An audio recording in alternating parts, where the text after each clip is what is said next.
Alunos, bom dia a todos, tudo bem com vocês? Eu espero que estejam todos bem dentro de nossas possibilidades e, de certa forma, vou só desativar aqui as redes sociais que fica mais tranquilo para vocês. E ainda estamos no período de pandemia, então é necessário que todos nós tomemos o máximo de cuidado possível, que não saiamos de nossas casas sem devida necessidade, e caso tenhamos que sair, que recorramos às máscaras no mínimo 2. Bom, hoje nós mencionaremos sobre as formas de expressões artísticas, e dentro dessas formas de expressões artísticas, nós veremos sobre o processo de colagem, sobre as histórias em quadrinhos, bem como a arte do grafite. São temas assim bem tranquilos de serem estudados e de serem analisados, por isso que eu estou me atentando justamente à parte da atividade, que fornece um texto para que vocês realmente recorram às dúvidas que vocês possam ter. Bom, mas eu farei a leitura, explicarei o conteúdo e quaisquer dúvidas que os senhores venham a ter, é só retirá-la no momento da aula aqui no grupo, ok? Vamos lá. Colagem. A colagem é um procedimento técnico-artístico de utilizar várias matérias que podem ou não variar a textura, umas sobre as outras ou lado a lado, formando um motivo ou uma nova imagem. Como assim, alunos? Nós temos várias obras artísticas que podem ser produzidas utilizando-se do processo de colagem. Nós podemos colá-las uma em cima da outra, o que fornecerá uma textura diferenciada, ou seja, nós teremos a elaboração de uma imagem com características peculiares, ou nós poderemos colocá-las lado a lado, como o exemplo exposto nessa atividade que os senhores bem têm acesso a ele. Nós temos um homem que está assentado e foram colocadas outras colagens em volta deste homem, fornecendo-se assim uma roupagem, um processo de recriação artístico, utilizando-se de uma técnica simples, que recebe o nome de colagem, que os senhores têm pleno conhecimento da forma que ela deve ser produzida, bem como a função e as qualidades que nós podemos obter por meio desse processo. É um processo antigo, datado da história há muito tempo. Entretanto, teve seu valor artístico reconhecido a partir do século XX, bem recente, com sua utilização no cubismo. Antes disso, era considerado uma brincadeira de criança ou manifestação artística popular desprovida de fundamentação crítica. Como assim, alunos? Esse movimento artístico, que recebeu o nome de cubismo, ele valorizou tanto essa técnica da colagem, e a técnica da colagem, antes desse século XX, ela não era vista como se fosse um processo artístico, uma vez que as pessoas falavam assim, mas é muito fácil, eu vou pegar uma determinada obra de arte, vou recortá-la, vou colá-la, e isso, de certa forma, é uma brincadeira de criança, não é vista como se fosse uma manifestação artística, faz parte de uma arte popular. Engano das pessoas que pensavam dessa forma. Os artistas eles começaram a perceber que o ato da colagem exigia técnica, uma técnica com fundamentação, e essa fundamentação foi oriunda justamente desse movimento artístico que recebe o nome de cubismo. A utilização de diversos materiais sobre um suporte como madeira, pedaços de jornal, objetos, faz da colagem uma técnica que põe em questão os limites entre a pintura e a escultura. Vejam bem, alunos, a colagem, o ato de colar, ele é comparado, ele está lado a lado com os dois outros processos artísticos que são bem vistos desde tempos remotos na história da humanidade, que são a pintura e a colagem, e a escultura, perdão. A colagem, então, ela assume a mesma função que a pintura, ela assume a mesma função que a escultura, ou seja, são formas, são reflexos, são alternativas em que as pessoas conseguirão expressar os seus sentimentos, conseguirão externalizar as suas vivências, conseguirão colocar em pauta os seus elementos socioculturais. Então, por isso que o processo de colagem, bem como a pintura e a escultura, eles estão pareados e fazem parte dessas manifestações artísticas. A colagem, apesar de simples, é uma técnica artística difundida em todo o mundo e com relevante papel em diversas escolas e movimentos artísticos da cultura ocidental. Dentro dessas escolas, nós vimos a escola do cubismo, o movimento cubista, que veio justamente alicerçar, fundamentar, dar base científica para esse processo de colagem. Bom, deixamos a colagem de lado agora, alunos, e veremos um pouquinho sobre as histórias em quadrinhos. As histórias em quadrinhos eu sei que é aquilo que vocês apreciam e que vocês têm uma grande admiração, porque vejam bem, na idade de vocês eu amava receber revistas de histórias em quadrinhos, porque cria uma percepção e reforça aqueles elementos que são essenciais na nossa faixa etária, que é justamente a curiosidade, uma curiosidade direcionada, uma curiosidade alicerçada em valores socioculturais que nós recebemos dos nossos pais. Então isso é muito válido. Essas histórias e quadrinhos ainda são bem vistas em nossos tempos atuais, embora hoje a tecnologia veio justamente para alargar esse campo de conhecimento, não apenas para diminuí-lo, até mesmo porque nós ainda temos as histórias em quadrinhos ante a era tecnológica que nós estamos vivenciando. As histórias em quadrinhos são criadas a partir da junção entre texto e imagens, que contam uma história, lógico. Professor, há histórias em quadrinhos que não utilizam textos? Sim, há histórias em quadrinhos que não têm necessidade de utilização de textos. Professor, há histórias em quadrinhos que só utilizam texto? Não. Por quê? Se nós tivermos uma história em quadrinho que só utilizasse texto, seria um livro, não seria uma história em quadrinho. Então, a história em quadrinho tem que ter texto e imagem. Ah, professor, mas pode ser uma imagem em preto e branco? Sim. Ou, professor, pode ser apenas imagens? Se for apenas imagens, é possível que nós tenhamos e que nós estejamos diante de uma história em quadrinho. Por quê? Nós poderemos ter uma imagem e caberá ao leitor a percepção e a construção das falas de acordo com a sua imaginação. Então é possível sim. Agora, a história em quadrinho com texto apenas seria livre, não história em quadrinho, ok? A imagem tem papel fundamental nessa estrutura e o próprio texto tem em sua utilização uma função plástica, seja em sua disposição com elementos visual, como nos balões de fala, seja na utilização de onomatopeias e títulos de histórias, entre outros, onde o texto pode ser lido e tratado como uma imagem, ok?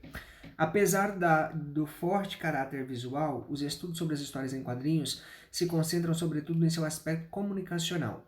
Estudos sobre suas possibilidades artísticas ainda são pouco explorados. De forma como conhecemos hoje, as histórias em quadrinhos nasceram das indústrias jornalísticas americanas no século XIX, mas sua origem pode nos levar a um tempo ainda mais remoto, das inscrições rupestres que manifestavam as narrativas através dos desenhos. Como assim, alunos?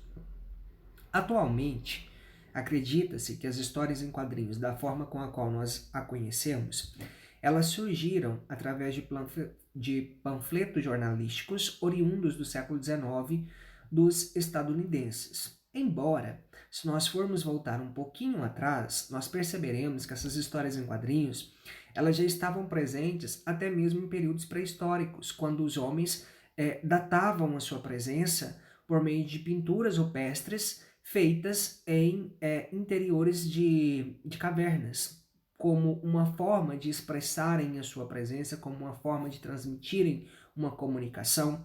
Então, a história em quadrinho é uma fonte comunicacional e justamente por isso ela transmite uma mensagem e essa mensagem atinge um público variado e cabe a esse público conseguir entendê-la da forma que faz parte de seu contexto histórico, de seu contexto social, de seu contexto político. Deixemos agora, assim como nós deixamos de lado a colagem, deixaremos agora as histórias em quadrinho e passaremos para os grafite. O grafite é uma arte urbana. Por que eu posso dizer isso para os senhores? Vejam bem, é visível, é perceptível que esse grafite ele está presente nos grandes centros urbanos. Nós não vemos esses grafites em uma zona rural. Nós não vemos. E todas as artes que nós estivermos diante delas em um grande centro urbano, é perceptível de se identificar o grafite, porque o grafite é uma forma de manifestação artística em espaços públicos. E a definição mais popular diz que o grafite é um tipo de inscrição feita em paredes. Então, essa definição de obra de arte em parede, repito, é uma obra de arte urbana e é uma característica do grafite.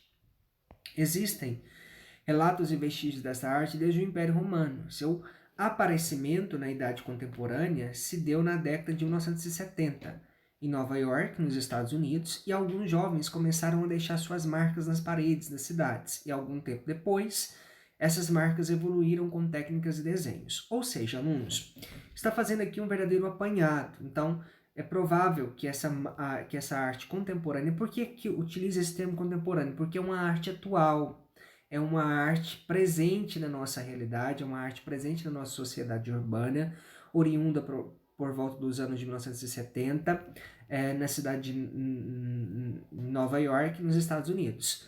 E alguns jovens começaram a evoluir essa técnica. E, detalhe, para fazer o grafite é necessário ter técnica, alunos, é necessário ter conhecimento, porque do contrário seria apenas uma tinta que seria expressa em uma parede em uma cidade urbana sem nenhum contexto social. E o grafite em si ele traz uma representação. Ele diz muito sobre quem o produziu, ele diz muito sobre a mensagem com a qual ele quer transmitir para as pessoas que contemplarem a sua obra. O grafite foi produzido no Brasil no final da década de 1970 em São Paulo. Os brasileiros não se contentaram com o grafite norte-americano, então começaram a incrementar a arte com o toque brasileiro. O estilo do grafite brasileiro é reconhecido entre os melhores do mundo. Por quê? O Brasil em si é destaque nesse campo artístico do grafite, porque nós buscamos o arcabouço norte-americano, oriundo dos anos de 1970, mas nós incrementamos, nós não ficamos parados, nós não estacionamos, nós buscamos dar um outro aspecto, e esse outro aspecto corresponde justamente a variações de técnicas que são tidas e que são analisadas como nitidamente brasileiras. Então, ponto para nós no quesito artístico, especificamente relacionado à arte do grafite. Bom, principais termos e gírias utilizados nessa arte. Grafiteiro ou writer, que significa o artista, aquele que pinta. Eu não sei se esses termos são norte-americanos, alunos. Eu tentarei falá-los aqui, eu não sei se a minha pronúncia sairá correta, ok? Peço perdão aos senhores caso não saia. Bike, que significa imitar o estilo de outro grafiteiro. Creu, é um conjunto de grafiteiros que se reúnem para pintar no mesmo templo. Tag, é a assinatura de grafiteiro. Toy, é o grafiteiro iniciante. Spot, lugar onde é praticada a arte do grafitismo. Ok, alunos? Então essas são as informações que eu trouxe para vocês. Então só para fazermos um feedback, nós mencionamos sobre a técnica da colagem, nós vimos que essa técnica da colagem ela é comparada bem como a arte da pintura e a arte da escultura. Depois nós vimos sobre as histórias em quadrinhos, nós vimos que essas histórias em quadrinhos é necessário que haja texto e imagens, se for apenas texto seria um livro, não história em quadrinhos. E por fim nós vimos sobre o grafite. O grafite é uma arte urbana que é feita em paredes e aqui no Brasil nós temos um destaque, uma vez que a técnica aqui atingiu um nível diferenciado. Ok, alunos? Então, de certa forma, nós passaremos agora para a atividade. É necessário que os senhores se atentem, porque eu vou explicá-la e quaisquer dúvidas que vocês tiverem, recorram ao grupo no horário da aula, ok? Vamos lá. A pandemia da Covid-19 no Brasil teve início em 26 de fevereiro de 2000. Nós estamos há mais de um ano sendo vitimados em decorrência dessa pandemia. Desde então, confirmaram-se vários casos até o presente momento. Ontem mesmo, eu menciono ontem, porque essa aula está sendo gravada para os senhores no sábado. Então, ontem, sexta-feira, infelizmente, faleceu aqui no território brasileiro cerca de 3.650 pessoas. Um número altíssimo, alunos. Muito alto. Elevadíssimo. Várias medidas foram tomadas para tentar frear o avanço da contaminação, entre elas isolamento social, que infelizmente no nosso país, justamente por haver um consenso dos indivíduos, nunca obteve sucesso, bem como não houve a criação de políticas públicas assistencialistas para socorrer os necessitados, medidas de higiene e uso constante de máscara, ou uso de máscara constante, embora as pessoas esqueçam que a máscara deve proteger a boca e o nariz, alguns teimam em utilizá-la apenas no queixo, que é uma situação ridícula e vexatória, mas infelizmente nós sabemos que acontece em nosso país, na nossa cidade. Então, para a aula de hoje, o que vocês farão, alunos? Vocês escolherão uma das expressões artísticas para representar a importância da prevenção. Como assim? Suponhamos que vocês queiram utilizar a técnica da colagem. Vocês farão uma colagem justamente criando esse objetivo da prevenção. Qual a importância da prevenção para a manutenção da minha vida, para a manutenção da nossa vida enquanto sociedade? Se vocês quiserem escolher a técnica das histórias em quadrinhos, criem uma história em quadrinho em que vocês priorizem, em que vocês enfatizem, em que vocês atribuam importância constante às formas de prevenção. Formas de prevenções nós sabemos muito bem quais são elas. A ciência já nos diz quais são elas. Nós sabemos da necessidade da máscara que cubra nariz e boca. Nós sabemos a necessidade do isolamento social e nós sabemos a necessidade de higienizarmos principalmente as nossas mãos para que dessa forma nós tenhamos a eliminação completa do vírus causador da Covid-19. Ok? Se vocês quiserem também utilizar do grafite, fiquem à vontade, alunos. Dependerá unicamente da criatividade de vocês. Ok? Quaisquer dúvidas que vocês tiverem, recorram ao grupo no horário da aula. Lembrá-los que os senhores terão até às 17h20 do dia de hoje para enviarem a atividade para o meu WhatsApp privado. Forte abraço a cada um de vocês, se cuidem, fiquem em suas casas. Se tiverem a necessidade de saírem, recorram a pelo menos 2 máscaras, ok?